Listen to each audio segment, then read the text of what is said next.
Remember during the campaign when Donald Trump was on the state regime media known as Fox, and Sean Hannity said this to him, and this is how Donald Trump responded? Let's play it.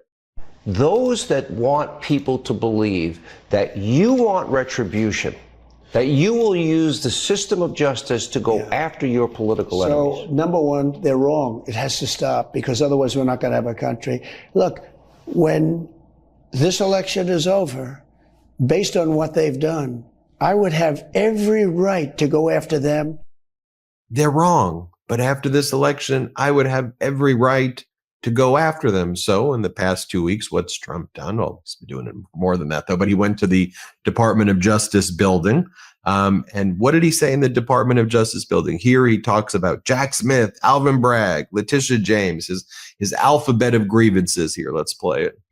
My administration stripped the security clearances of the disgraced intelligence agents who lied about Hunter Biden's laptop from hell. We revoked the clearances of deranged Jack Smith, Alvin Bragg, Letitia James, and the crooked law firms that aided their partisan persecutions. Part of the thing he does, too, is he doesn't pronounce the names right. Letitia James.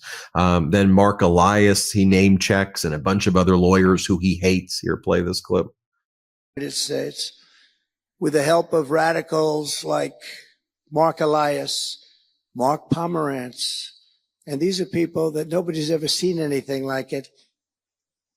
So many others, but these are people that are bad people, really bad people. They tried to turn America into a corrupt communist and third. He's also issued a number of executive orders directly attacking law firms by name, attacking Perkins Coie, Paul Weiss, Covington and Burling, like executive orders that say the name of the law firm on the executive order and basically tell people not to do business with the law firms as part of Donald Trump's revenge.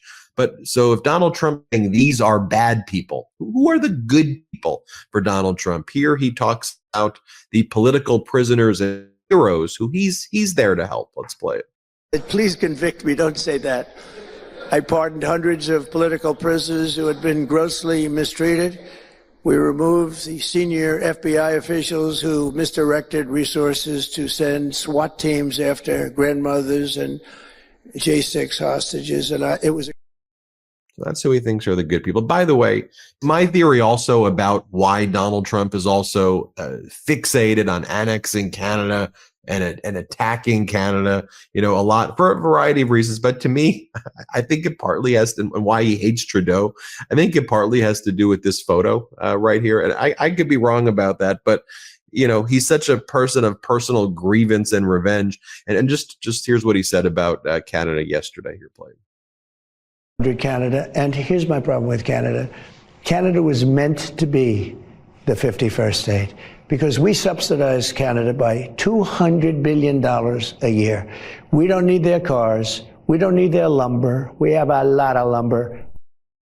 Let's bring on Alex Isenstadt, author of the new book, Revenge, the inside story of Trump's return to power. I know this, been working on this for over 2 years. And it truly is an inside story. You take readers inside Trump airplane that he calls Trump Force One. I don't want to give it the name that he called it. You bring people inside Mar-a-Lago, and at these meetings where he's seething with anger, calling former President Biden the R word, calling this person fat and gross. And it just seems like if you're with Trump at an event, it's just him like mocking people and attacking people. Tell us about the book, why you wrote it, and give us some anecdotes that you can share. Sure. So I titled the book Revenge because revenge was a centerpiece of his campaign, and it was in many ways the goal of the campaign. It was the playbook.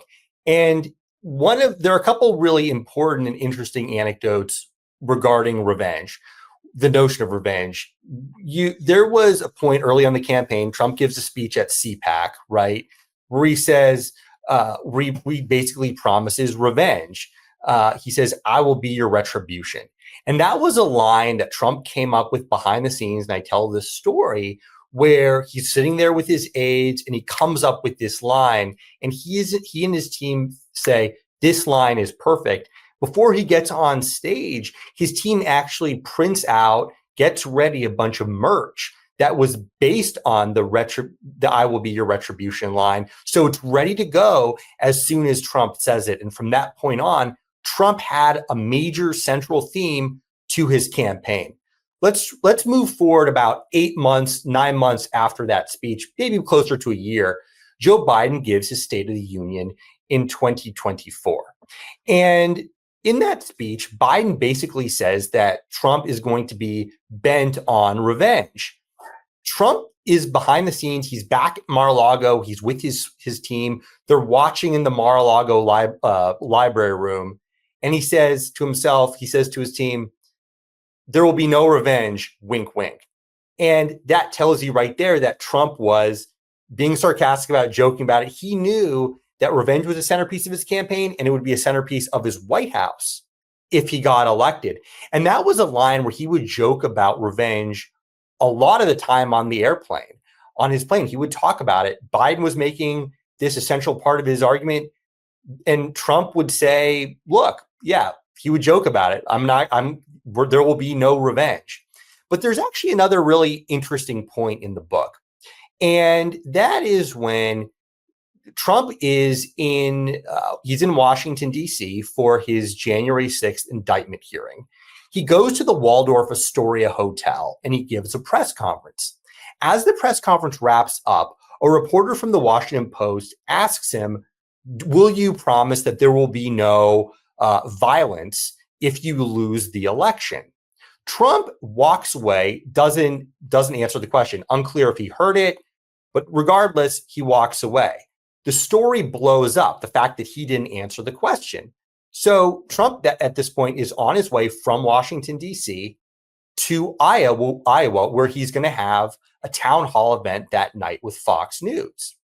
One of Trump's aides comes to him and tells him about the story, how it's blowing up, and says, look, you're going to get asked about this on Fox News. This is a story. This is an issue. It's gaining traction. You're going to be asked about revenge. And it was there that Trump and advisors knew that, at least for the time being, they had a bit of a political problem, right? And so they get to Iowa. They're sitting backstage before this event. And what happens is there's a mole that the campaign has within Fox News. And this mole gets copies of the questions, screenshots them to the Trump campaign, which is with Trump backstage in a holding room.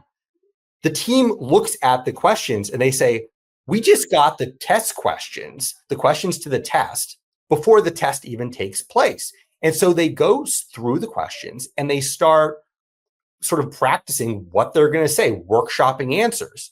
And it was there that one of the questions indeed was about revenge. And it was there that Trump and his team come up with an answer.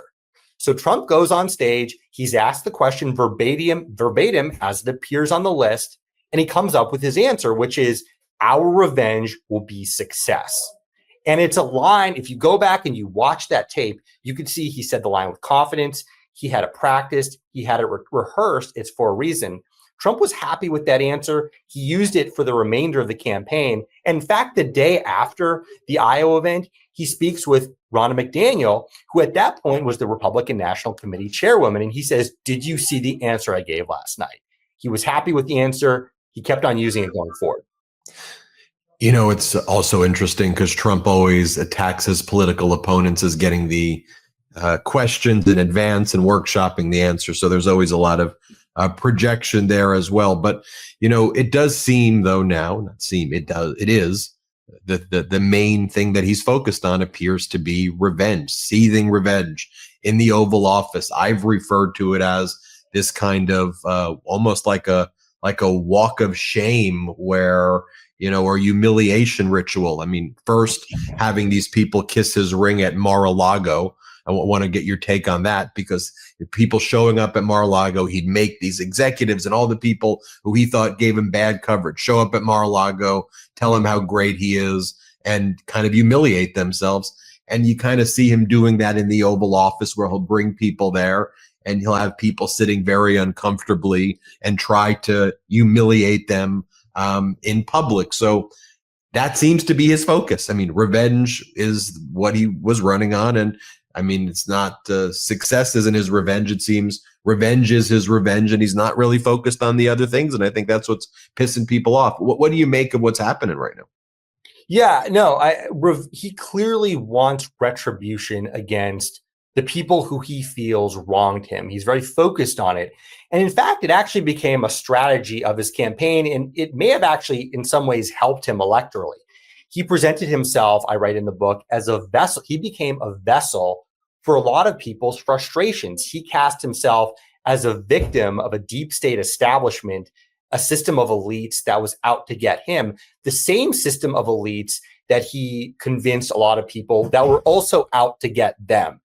His supporters and a lot of people, some of whom actually in the past have voted Democrat, came to see him as a vessel for their frustrations. And so revenge and the notion of revenge against elites was something that may have helped him electorally. It's something that may have helped him politically.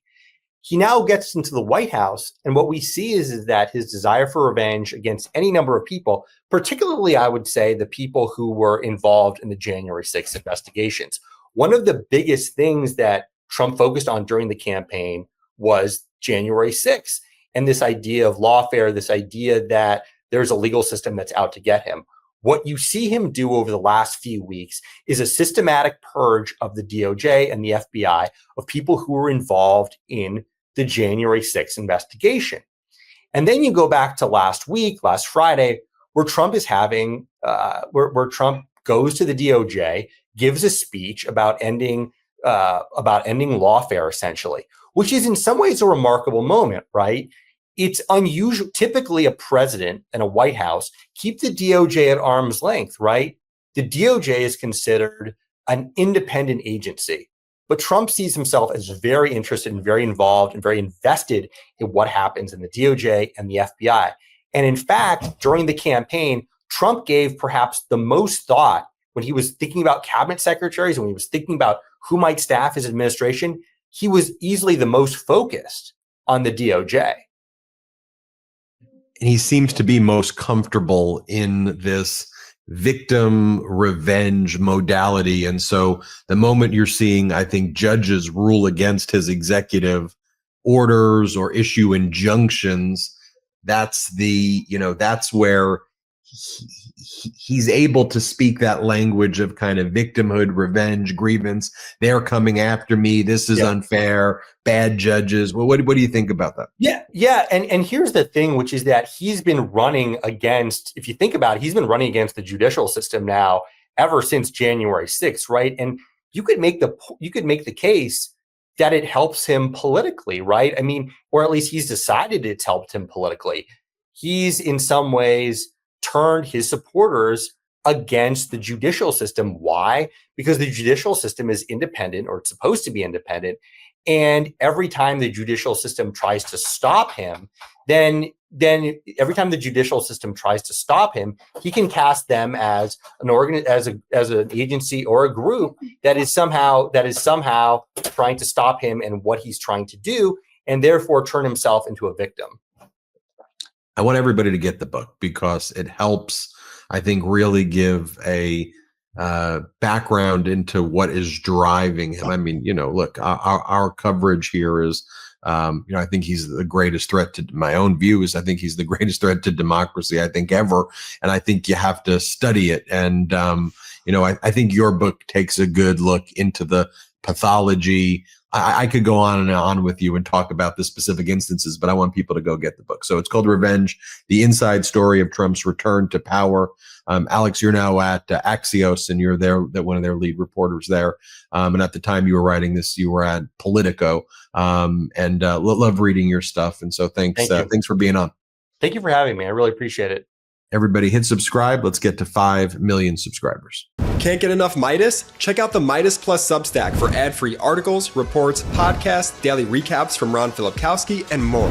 Sign up for free now at MeidasPlus.com.